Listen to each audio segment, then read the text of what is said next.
So we've been a forest school since 2015, but that was sort of only for our primary 4 children.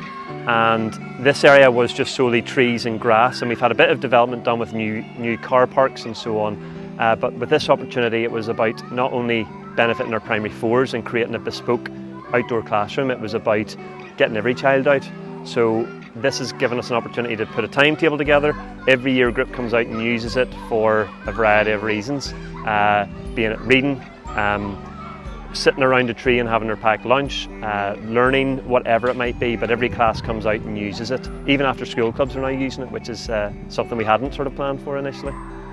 My favourite thing in the garden was probably the daisies, because you got to use them in any project that you made.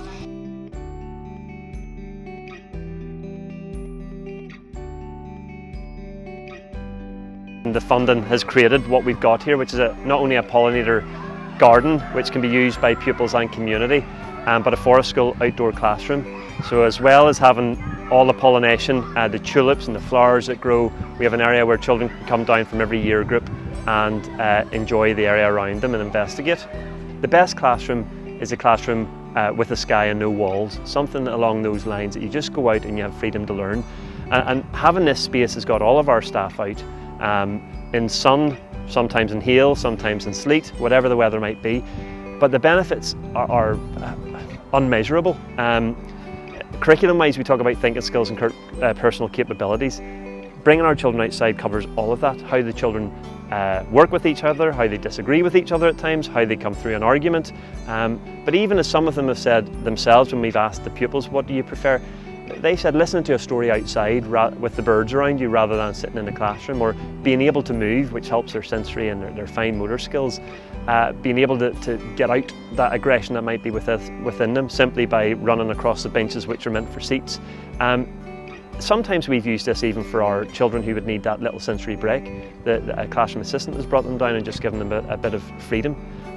My favourite part of this garden is all the bees, because we have loads of bug hotels and some pretty plants which they get loads of pollen off. I also love the butterflies because they light up the whole forest school area. I suppose the legacy of, if we go right back to when this school was opened in 1933, it has developed in size and structure and many things, and this particular area has been here since 2022. So the knock-on and the legacy of it is it will be built upon. Children, many of our current parents are past pupils, so they're seeing the developments of their own children being out. We've already had the conversation about how we didn't have this opportunity when we were young. I love how we got this outdoor classroom because I just love all the nature, and I just love being outside on a sunny day and having fun with my friends. Without the grant from Live Here, Love Here, this wouldn't have been possible.